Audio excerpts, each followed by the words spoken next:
That's good.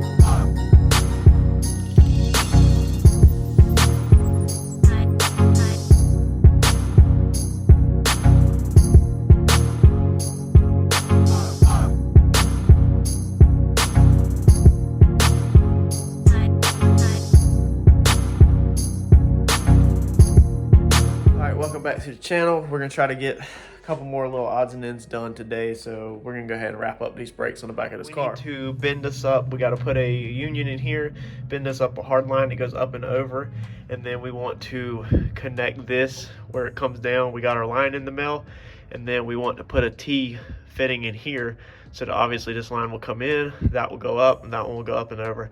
So I've got these, you know, and so normally you would do something like this, a nut cert or whatever, where you bolt it to it, but the problem is you need to be on the rear end. Obviously you're not going to drill your rear end and put a nut cert into it, so what I'm going to do is I'm going to just utilize these old tabs that I had the 4-link brackets on that we are now changing. For a line that crosses over, we're just going to take a piece of hard line, bend it up.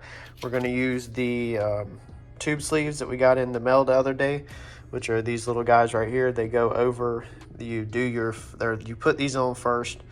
Well, actually, you put on your AN nut first, and then you'll put your tube sleeve over, and then you'll do your flare. Now, of course, you could feed it from the other side, but I'm just saying you can't remember to do that. And you do your flare last, and then that goes inside there, and then that tightens up to an AN thing. So just like whenever in the other video, there's your 3 AN tube sleeve, and then these are the 3 AN tube nuts. That's the part number, both of them from Speedway Motors, and they are stainless. So I'm gonna bend this up real fast, get this made, and then we'll put it in the car down there.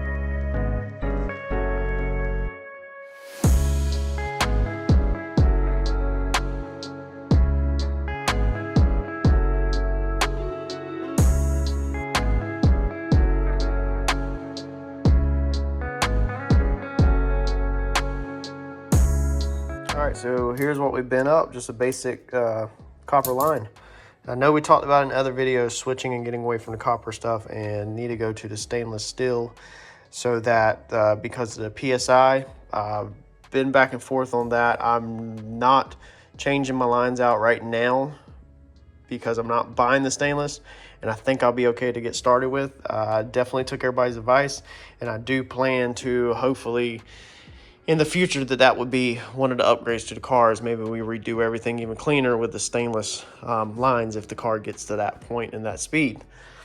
So this is what been up. Like I said, you put your flare on the ends of it, and then you'll put all your pieces on, and then that's what it looks like in case anybody hasn't seen, which my ends are a little jagged, as you can see. I should have filed them a little better, but as soon as you tighten this thing down, it'll squish. I did go through and make sure that there's no like huge burrs hanging off of it. I ran the file over it, but you can see, if anybody's never used these, that's what that does. That slides up against there like that, and then of course that slides over it so it can tighten down. I went ahead and fed a piece of old fuel line on here right in this bin, because we're going to zip tie this to the rear end right here. So I wanted to make sure that that was not metal on metal and it was insulated. Everything else will free flow over the rear end.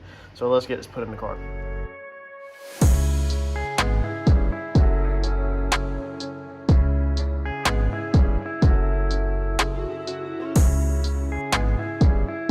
All right, so we got our line put in. As you can see, it runs up and over down the other side.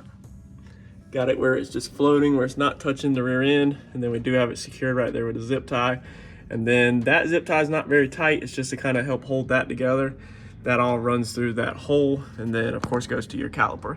So none of them lines right there, of course anybody knows, none of them lines are moving because your caliper is of course fixed to your axle. So none of these lines are really moving at all. That line right there that goes to the caliper is not moving. The only line that's moving is this pigtail that I have right here, which has plenty of slack. It was 10 inches long. As you can see, they're practically on top of each other right there where they're at. So when the rear end separates, it definitely is not separating no freaking 10 inches. So we got plenty. And then this piece also right here will twist. We through bolted it instead of doing the nut cert. It ended up working out better with just putting a through bolt through it. I didn't have a bolt that I felt was strong enough and long enough to put it exactly where I wanted it to be at. So I just through bolted it like that. But when the rear end separates, this is plenty of play. And like I said, this will slightly pivot right here. It can move if it needs to. So if the car did something crazy and for some reason turned into a 4x4 truck and separated that far, then it would literally just pivot that T to where it pulled it straight, and then we would know that, you know, something changed. But I think this is plenty, being that, you know, that piece pivots. It'll never separate that far. So that's gonna be it on the brake system. That's a wrap. The fuel return line, we do gotta hook that up. I know in the other video I said that the fuel system was done, because it literally is done. Only reason why I've just still got that laying there is because I had the whole back of the car out. We're about to make some changes that y'all will hear about here very soon. And so I'm just waiting to run the fuel return line up and over, but I am going to go ahead and put it up and zip tie it out the way so it's not dragging in the ground. But besides that, like we talked about in the other video, we're done back here. Man, that welding, dude, without that MIG welding, like I do the flux core crap, man, it's nasty. It just makes a freaking mess. So that's that. So for a throttle position sensor, we went over in the other video how we figured out that this pigtail will work. This come with actually something else of mine. So I was gonna just cut the wires and then come in here on the Holley harness and cut the wires and just butt joint these together, as a lot of people would do. But we are trying to do things the right way, or the better way, and make them clean, right, y'all? So I come in my kit in here, and this is just random stuff that I've been saving. I've got all kinds of boxes like this, and I happen to have these little guys. I don't remember even where they come from, but they are the exact plug that we need. So I went ahead and tested it in there, and of course it works fine. So I am going to, let's see here, I need to figure out what wires go where on this guy, and do some Googling, try to figure that out, and then cut the end off of this for the throttle position sensor. We're going to try to get this end swapped over. I got to do research on where the wires go. We're trying to get some stuff done before Harper Joe wakes up from her nap. Oh, look, she's moving. Y'all, I literally jinxed myself. So I've got her monitor down here. She is about to be up, and all hell is about to let loose. Yeah, so we better get to going. All right, so we got a couple more things done, man. I know some of y'all are commenting that it's so close to firing up, but man, we got a long ways to go still. But I'm working through it, and I'm doing all this stuff that nobody can hardly see. So we've added the overflow line in. It was left over off of the transcooler line. So I have, before somebody comments, I have bent the radiator right there, the little flange where that line's not going to hit. It is P-clamped there. And then it goes down into here, nice and neat. So it comes down into here, into this barb. This one right here comes out. These are all zip tied together, so they are just nice and neat and clean and even. And then this one goes up the frame rail, over there, down underneath here. And then she starts to make her way down to the back of the car. That's the last P-clamp. Everything else is on the floor. I gotta finish it up. I think I'm gonna put a bulkhead connector up there in the floor in front of the back tire, so that, I know everybody's thinking if that blows off it's a bad idea, but it's really the best place to go in. I mean, we'll have a nice strong hose clamp on it. Either way, we're running a puke, or, you know, overflow puke line through here to go to the puke tank no matter what. So I'm thinking I'm gonna bolt head connect it right there and then run it up over the top of the tubs and into the trunk like that, versus going and running this line up over through underneath the car over all the rear end stuff. One less line to run over the rear end stuff. But yeah, I got all that nice P-clamped, tucked up nice and neat, and it ran up there. So you can see a little better now. The lines are all curved. So we're starting on the overflow, working our way back. Moved on to the throttle position sensor, got the old plug off. Did speak to Holley this afternoon on some wiring diagrams and was able to get the correct throttle position sensor on here. So as you can see, I got used to doing the Deutsch connectors, and man, these things right here, this style is freaking annoying once you get used to Deutsch connectors. But this is the style that this one needed. So we now have our throttle position sensor done. So that's plugged in. Our ACT, not ACT, is it? a IAC. Our IAC is done. TPS is done. So we need to get these just zip tied together so they look clean probably. And then we have our air temperature sensor that will still go in there into a charge pipe. So making some ground on some more connectors. As you can see, the alternator is gone out of the car. So it is outside getting painted. I test fitted a belt on there that I went to Advance and got. I roughly measured it, and I thought this was going to be it. This was 35.3 inches roughly. The part number I actually found out the end ones are actually the size, so technically this would be 35.3. When the tensioner is fully relaxed, okay, which would be tight with no belt on it, it measures 37 inches around everything. So I thought I could get maybe a 35 on there, but it's not gonna work, so I need to track down a 36. 36 should be it. But we went ahead and pulled the alternator, painted it while we're right here working on that. So I'll probably hit O'Reilly's in the morning to see if they got it. We've been talking in the last video, of course, the boost reference and all that. We'll get that sorted out. I'm putting in an order for 90-degree push connectors. That way we can kick this thing at a 90 that way, shoot it down, route it out of the way. And I'm about to go through and put the Deutsch connectors on a couple items up here. Installed our low dollar Motorsports PSI sensor. So this is a pressure sensor for the radiator. We put the extension on it. We were talking about in other videos. See, this right here would hit this weld if I didn't have that extension. So that lays nice and neat in the flange, and we'll get our wires ran through here. They'll probably just run over here and down inside this P-clamp or something nice and neat. We might roll this flange back out this way or something. I don't know. We'll deal with that when we get there. Let's see here. What else have we made grounds on? I think that is it for the moment. So it's just this little stuff. This little stuff is time consuming and not much to show. So everybody that thinks we're close to firing it up, you keep seeing all this little stuff that's popping up that we're having to comb through. So I'm going to keep on combing. I'm going to keep on pounding down these little things, keep on putting orders in for all these little tiny items that I need off of eBay, and keep powering through it. So let me show you this email I got from a Holley tech. Okay, so I did speak to Holley this afternoon. There's the email, there's the gentleman I spoke with, and he sent me these reference pictures for if you need to wire this plug onto your Coyote. So as you can see, the orange wire right there goes on the left side of the sensor if you're, I guess, standing on the wire loom side of the sensor. Your green wire right there goes in the very bottom triangle, okay, right there. And your black wire, if you look at the clip right here, your black wire is going to go on the right side if you're standing back here.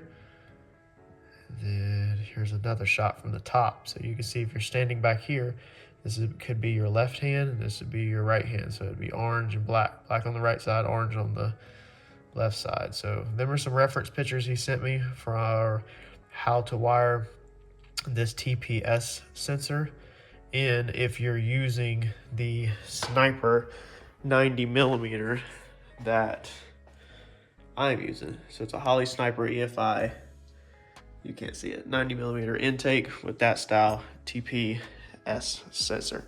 And this was the Coyote harness, so that plug that come on it was supposed to be for the factory one. So even if you're swapping from the factory harness on a normal Coyote over to that's how you would need to wire that sensor according to Holley. All right, so it is now, let's see here, where we at?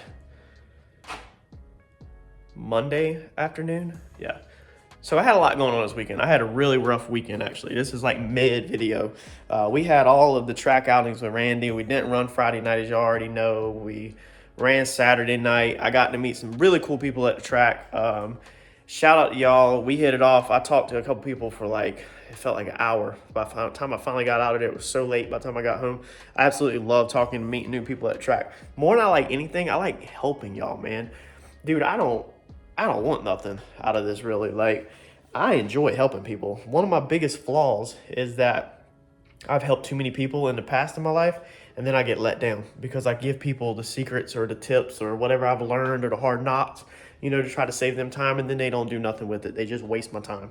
So I love being able to meet people, try to give them pointers, and help out. And even if I'm the underdog and you've been doing something longer than me, I'm still gonna like just try to flood you with everything I've learned. So it's just my style. Facebook channel or Facebook page. If y'all haven't jumped on it, jump on it. Facebook, The Paint and Paper Hustle. What we're gonna use that for is so that we can communicate better. YouTube is a little hard to communicate on with just the comments. We can share links and stuff like that on YouTube, but sometimes it's not the easiest. We can't share pictures really, like y'all can't show me your projects, or if you're like, hey, I'm sanding this door, there's this spot in the paint, what should I do? It's kind of hard for you to show me that unless you email it.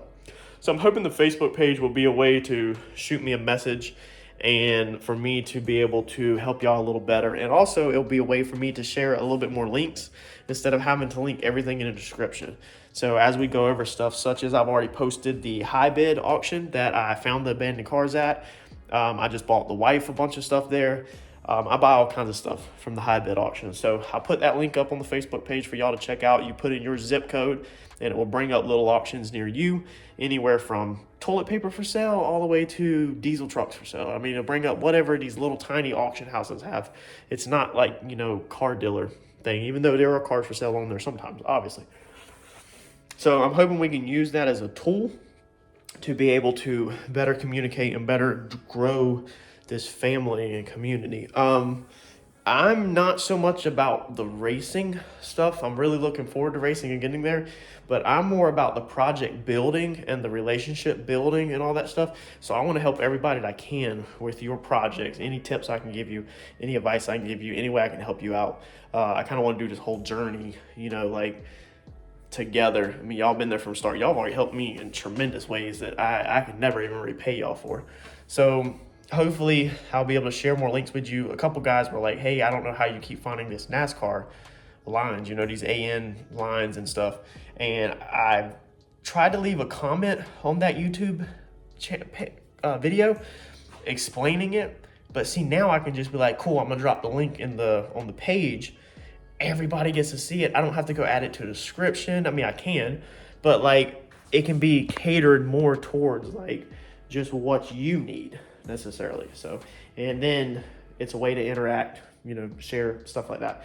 So hoping to do that. Another thing I want to do with that page is I'm going to bring y'all Facebook Reels more real time at the racetrack. So like if we make a pass, I might try to go ahead and as soon as we get back to the pits within 15-20 minutes, go ahead and upload a 30-second reel of just that hit, you know. So it's not like the whole video. It's not gonna be like a spoiler or nothing, you know, but maybe I can give y'all, you know, a burnout or, hey, we're at the track, this is where we're at, more real time. So if you're within 30 minutes of a track or something, you're gonna see it pop up on the Paint and Paper Hustle Facebook page, and you'll be like, man, I could shoot there 30 minutes or hour, and I'll catch y'all there.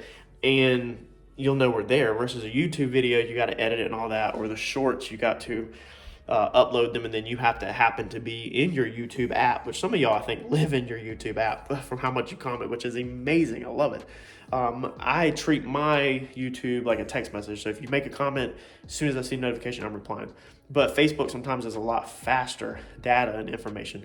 So hopefully we can use that as a tool to spread information faster, easier, and just grow everything together. So we're out here in the garage tonight. Let me flip the camera around and let's see what we have got.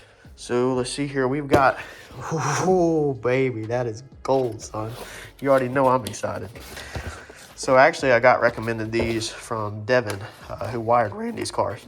Dude, these things are amazing. So if you've seen Randy's car in my video, which I don't actually, or if you've seen it in John's video, my video won't drop until Friday. I've got some really good in-car footage and behind-the-scenes stuff, some real raw stuff I think y'all will enjoy.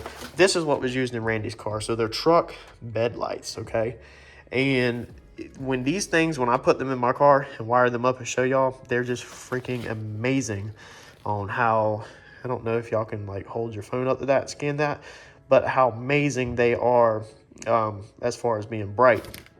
So they're supposed to go in the truck bed, but Devin actually puts them in the cage. And so what he did on Randy's is he put them up this bar, up that bar, and then on the down bar, which I don't know if mine can be done like that. I was thinking, yeah, they're pretty close. So I think I should be able to probably come up this and bend it, because they're like that, but I think I can kind of wrap it like that and come down and then wrap it back like that or something. We'll figure it out, but they're absolutely amazing and bright. So he did that one inside there. On this side, I'm gonna leave my main hoop LEDs because currently I have LEDs in there. Actually, let me see here. Let's turn on the power because actually half the car is working. So turn the power on. We haven't finished any wiring or anything. Oh yeah, they're actually already on. So I've got the LEDs in the main hoop, but as you can see, they're not as bright as Randy's. So they're kind of more like accent lights, like a dome light in your vehicle, where you can, you can definitely see, what's going on, but it's not like super bright. Like you'd have to pull out a flashlight if you really need to see something. Them things over there that Randy has in his car, they are straight up like a flashlight. Like they are so freaking bright inside the car that it is absolutely crazy. So I fell in love with them. So we're gonna put these inside the car on the main hoop. They just come rolled up. They plug in. They're simple. They're amazing. Trust me, you're gonna love them. We'll put them in there, and then we're gonna put one actually, which is what Randy did. I have lights under the car that shine down, which I'm not gonna, go try to show you right now and everything, but they're up here above the axle, so they shine down on the springs in the top of the axle housing to light that up for shock changes at night. And then I have lights up here in the behind the tires that shine directly on the ground behind the tires for pouring water when you're making a good old illegal street hit at night, because this car is probably gonna be in the streets, so I'm not gonna lie. But the ones Devin uses are amazing, so we plan to come under the car and basically loop them around, across the back, so it lights up the rear end and the tires. I didn't think about that. So instead of shining down, on little tiny lights where you need to be, we're actually going to basically come all the way around like a bar, shining that way. So they're amazing. And then we have lights up front. Let me see if I can even see them. We got these lights right here that shine down near the front tires, and then I have lights underneath there that shine down near the motor. We got this guy in the mail also today. This is where this Facebook page is going to be good, because I will be able to share with y'all where to get these from. Because the problem about YouTube is that you put a link in the description, but then that link changes, especially with eBay. So then by the time somebody sees it a month later, it's not accurate. Whereas now, if you hit us up in the Facebook page, I can post an updated link and not have to go back and keep editing my videos for years to come. So this is they actually like engraved it in there. It's pretty cool. And they engraved it on the end where it says in and out. That's cool. This is a fuel filter, so it unscrews. So it unscrews, and then you got your springs, and you got your filter inside there. I want to get this all turned around. Don't know if it matters.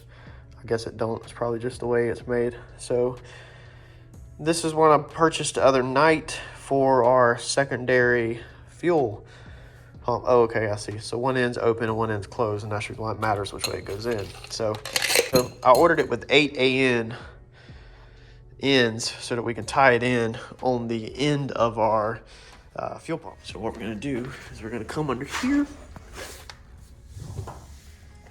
and we are literally just gonna tie it in right here. So I'm hoping it only goes to about, let's say, right here. We're tying it into here, and then we'll just hook this line into this end. So that's gonna be simple enough, and that will put us a fuel filter between the sump. It'll come out the sump, go through the fuel filter, and then into our pump to the motor, so that the pump is not getting trash in it. And then, of course, over there you have another filter that will get filtered before it actually goes to the motor, and that ties in with the one out the tank and this one. So that's going to filter everything. This filter here is going to protect the fuel pump, so you'll have plenty of filters. And then the one that's inside the fuel tank, of course, has a pickup filter on it, like a traditional fuel pump. It has like a K&N style looking flat filter that goes down in the bottom of the tank. So 3 filters on the fuel system in the back should be freaking amazing on not getting track. I'm getting too old to be climbing up. So with that said, all of our rambling, that's probably gonna be a wrap on this video. I'm gonna get out here tonight, try to lay out a couple of these simple things, figuring out what I got going on and make a little more ground, and I will catch y'all on the next video. So like, comment, subscribe, and share, and I'll catch y'all on the next one.